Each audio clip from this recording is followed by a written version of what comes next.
so we're in the Alabama Hills. We have Onewheel Wing. The legend, he's ridden Onewheel more than you have, and more than I have. Shooting some photos here, and today is the first day that he hopped on the GT. So big day, big day. Yes, dude. Yeah. What? Thoughts? How are you liking it? It's amazing. It feels good. It feels very stable, very solid. In some places where I thought I wouldn't have the torque, like when you watch those kids ride a Onewheel and they're able to just go up the steepest thing, the GT had that kind of power. Yep. Within reason, but definitely more than XR. And that is a big deal. Yeah. I was like, okay, all right, GC. It was like, look, we'll literally dap you up. It had the torque to take me up some of the hills that I didn't think it was gonna make up. I saw a little silhouette of your head and your helmet. Back over there, behind those rocks, just climbing. This place is like a gigantic sand playground. Yeah. Yeah, and the trails are like never ending. Right? There's always a little line that you can find off to the side, somewhere between the bushes, around a rock, on top of a rock, down the back of a rock. Yeah. And you live in DC, Washington, DC, and you ride streets. Primarily on pavement. I mean, yeah, because think about how hard it would be to do 100 miles of trail in a day before you kill your battery. You stock XR, you might get 6 solid trail miles. Yep. How you gonna charge 15 times? You can't even possibly do that many miles. But we have trails. We have places like I post a video on my Instagram at Rockburn Skills Park, some steep stuff that is fun and challenging. But yeah, I like street. I like street.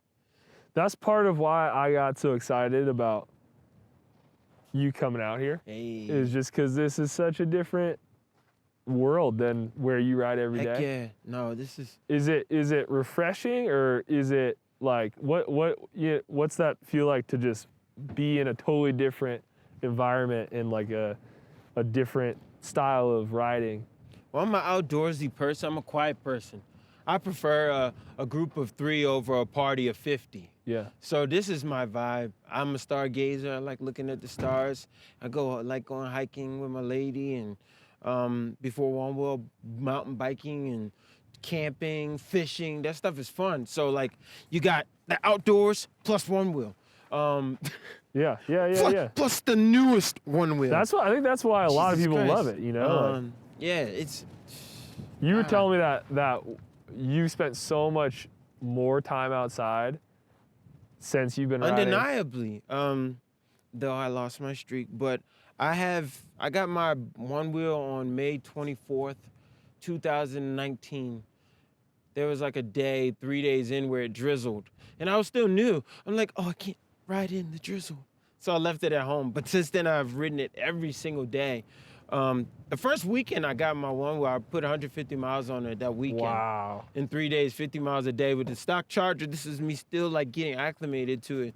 So it's only gonna go downhill from there, you know, in a good way. Downhill is good if you're, riding. Yeah. And yeah, man, it is refreshing. I love gravel. I have said many times before in many of my YouTube videos, gravel is my favorite surface to ride on. Really? Because it's more playful. Yeah. You still have the ability to get the speed up. Yeah. But you can't do that in grass so much. Sure. You know, so you can still get up 18, 19 plus miles an hour because it's gravel. But then you can also play, slide. You saw me earlier, like, turn that joint totally 90 degrees and then pull it back. It was a beautiful thing to watch you fun. when you're exploring that GT, that new tire profile and the foot pads and stuff, and watching you. Yeah, man. Fun. You're kind of... It's smooth. You are smooth. I guess that's that's why. So people always say, why the wing? Why not the king? Well, it's not about being the best, but the wing, when they say, yo, you looking fly today, it means you're looking fresh. So the goal is to keep my moves fresh, to stay in control. So if you see me on the board, if I do a trick, I'm not gonna land it sloppily and be like, oh, it counts. I'm gonna do it until it looks good. Respect. The stuff I post looks good. That's what I try to aim for. Yeah. Is style. Style is important. Yeah, heck yeah. Tell me a little bit about, you do the demo day. Mm-hmm. What, I've given so many one-wheel demos myself. Why do you do it? Why do you do it, and what keeps you doing it?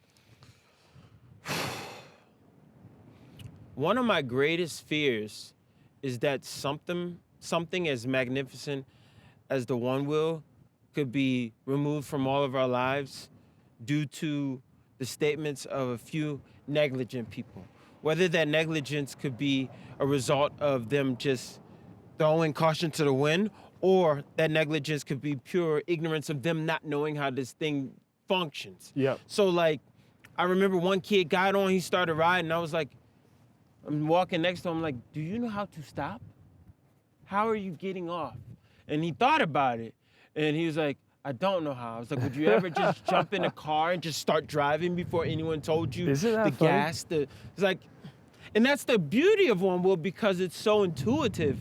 But that's why we get the, I don't know why you just did this. It's like, yo, it's a computer, it's a machine, and you haven't read the manual. Right. You're just like messing around. Right. You don't know how to stop, and you don't know when you're going too fast. Bro, you don't know what this thing is capable of, what it isn't capable of. Right. What if it explodes at 50 miles an hour? Right. You don't even know if you're going 30, but people don't heed those things. And that was one of the first things I did when I got my board. I rode it to dead. I was like, oh, this is what it feels like at 100. This is what it feels like at 80. This is what it feels like at 60. This is what it feels like at 20. So we do demo day, one, because we have rental services and people who just come out of town, and people let people borrow boards. But I feel like if I can equip them with the tools to ride efficiently, safely, and comfortably, they'll be able to fully enjoy one wheel. I think that when people get one wheel and they sell it 10 miles later, it's because they were forced to just try to figure it out on their own, and they had a bad experience.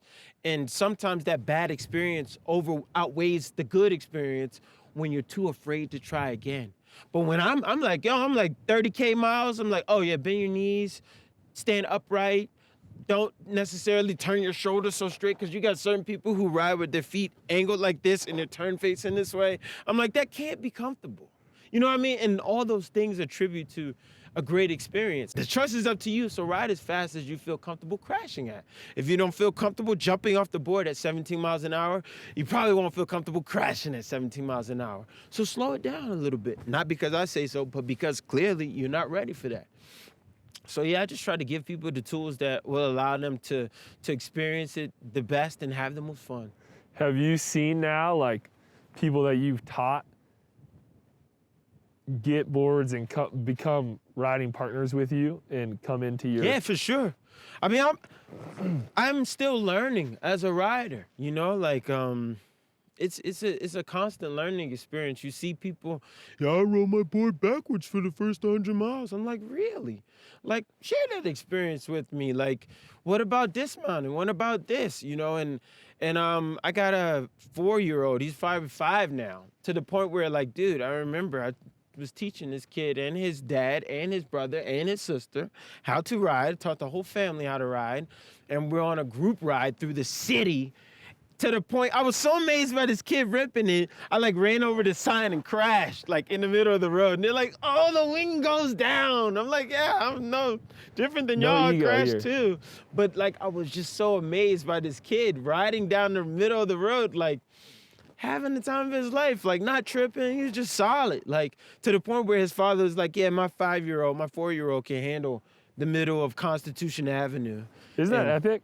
That's beautiful. Like, bro, like, you think about what you learned to ride first. You had a bicycle with training wheels, maybe a tricycle. You know, they're learning on what literally is the future of technology, and like, we're teaching them to be courteous of the people on the sidewalk, because that's what allows it to stay around. We have a good reputation in Washington, D.C. The police are like, hey, they're like, you know, they're not like, yo, no, y'all can't come here type stuff. Right. It's like, all right, sometimes they'll go for it. But you're so right, because like so much of that, because it's local.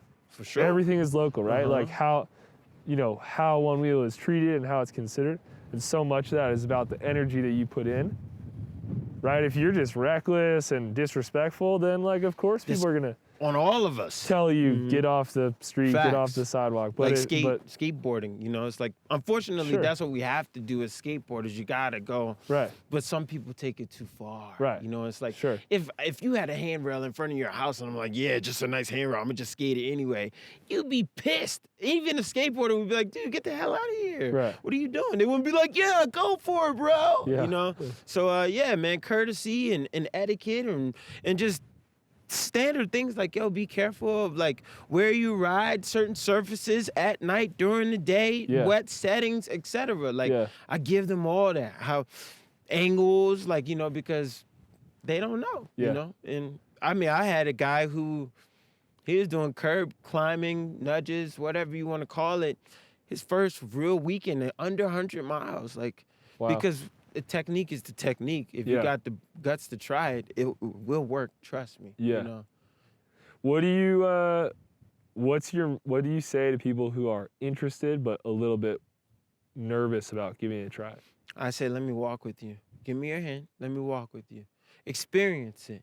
Because if your whole first experience of one wheel is you getting on, falling off, you getting on, falling off, you getting on, falling off, you getting on, falling off, you're not even getting a chance to ride it. Like, use my forearm or something. Like, get a feel for what it will feel like to actually ride once you get good. Yeah. And if that's something that you desire, let me show you how to get there. What was the moment for you when you discovered the feeling? Like, when did the light bulb turn on for you? Well, my friend pulled up one day.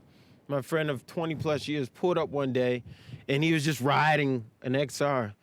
And he's like, yo. And I'm like, yo? You just yo me? What is that? Like, really, what is that? Like, I've never seen one before in my life. He's like, oh, it's called a Onewheel. You want to try it? Of course I want to try it.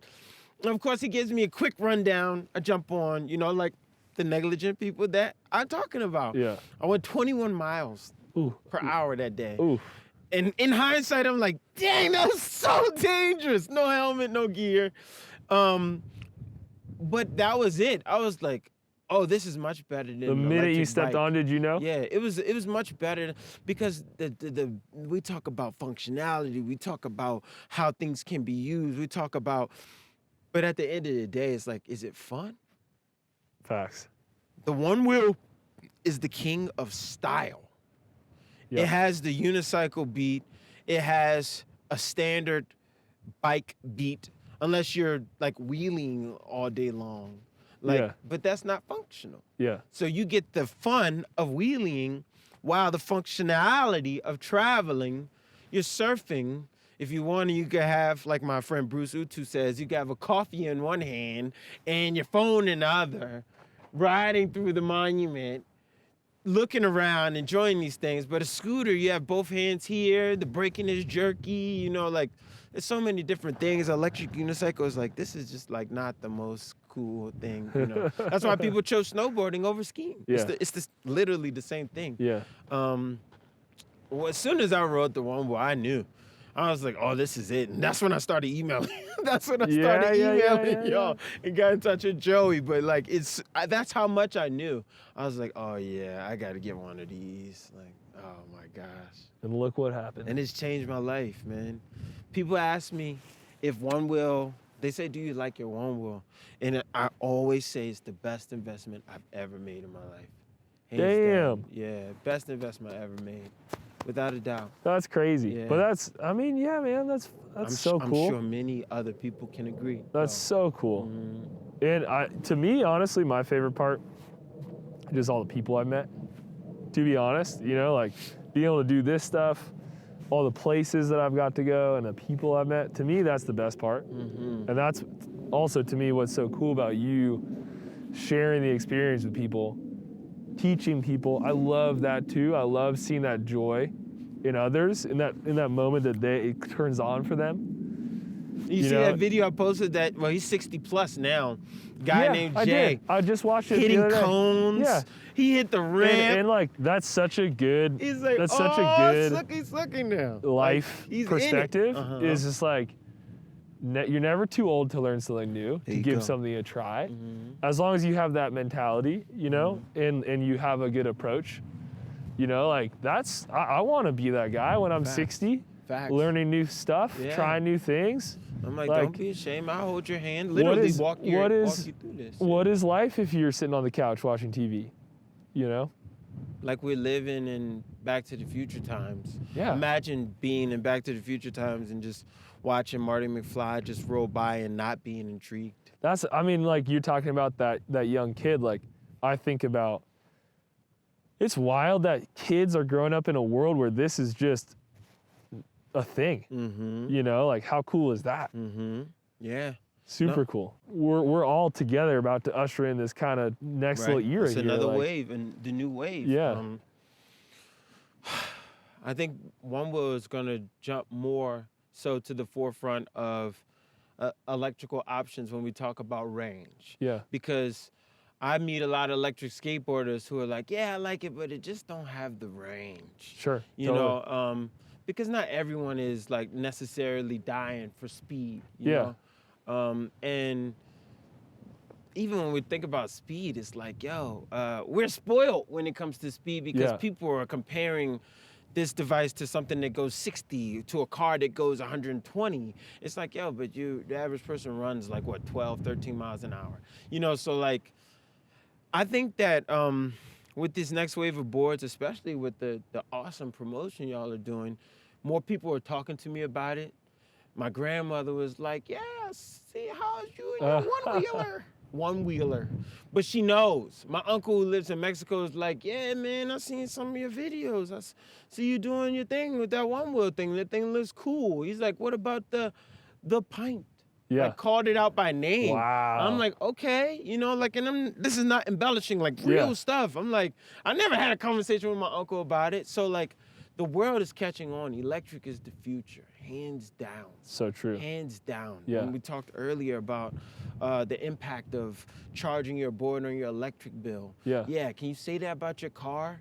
You know what I'm saying? I bought a new car and I didn't even see any difference in my bill from buying gas this month. Like, no, you're like, yeah, gas is crazy expensive. Like, you'll never complain about how expensive it is to charge your Onewheel. And that in itself allows for so much more exploring. Yeah. Like, it doesn't cost me to go exploring. And then with the GT's range, like, dude, like my epic 15-mile round trip to like the National Harbor is not like, will I make it home? It's like, and I'll make a few stops along the way. Right. And on the way back, and let somebody test drive it. It's like, that range anxiety. I think that's like a huge thing. Yeah, no, for sure. People have that range anxiety, and I think this is like a huge step towards a little bit breathing easy. You know, breathing easy. A huge step. This is a massive step. Yeah. I mean, we've been riding a GT out here in the dirt between me and Tyler the Explorer, taking turns like whole time. Dogging that joint. It's like what, 50% after like 2 hours of just riding heavy, which is unheard of. Yeah. Yeah, man, that anxiety is definitely slowly becoming a thing of the past. That began with the Pint X. Which is amazing. The Pint X is amazing. Like the people who I know who live in, actually my friend Sabrina is #1 in the world for Pint X miles. No way. It's just contagious. Runs it's in contagious. The squad. I'm like, come on, you can do like 10 more today. Come on. You're that guy. Do it. You got this. So many people in our group have been like, all right, I'm doing 100 miles today. And people would be like, jump in and join them at different points in their ride. And I sit back like so proud. I'm like, yeah. Damn, word. you're inspiring. You are inspirational. You really are, dude. You really are. It's I hear the sound of Tyler ripping in the background. It's a crazy world, man. Yeah. And we're living in predominantly sad times. Yeah, right. So I think that if I can take something as small yet monumental as Onewheel and share it and bring that love and that joy and that stoke that's what it's about to other people, by all means, man. Like, by all means, I literally get messages from people all over the world who sometimes ask me for advice on what they should do or how they could fix or what they can ride or if they could visit. And like, I try to answer as many messages as possible, but it's just so cool when it's like, we love you in France and Brazil. You know, it's like worldwide. It's cool, man. It's cool because it's Onewheel that did that. I didn't do that. Onewheel did that, and they just see the common love in me. It's a rallying cry. Something we all rally around. That community's priceless. Yeah. Our man, Onewheel Wing, Javier Starks. Word. A global inspiration. We're gonna go shoot some more photos and some more videos, but Honor. This was a dope little. Thank you for having me. Little freaking session here, man. Thank you for having me. Can they see the mountains in the background? Jesus Christ. Sign us out. Sign us out. Yo, what it do? It's your boy, Jay Starks, the Onewheel Wing, baby, your friendly neighborhood one-wheeler here with Jack Mud, Future Motions on. And yeah, man, this is testing the GT. Be ready for the future. I hope you're ready for the future.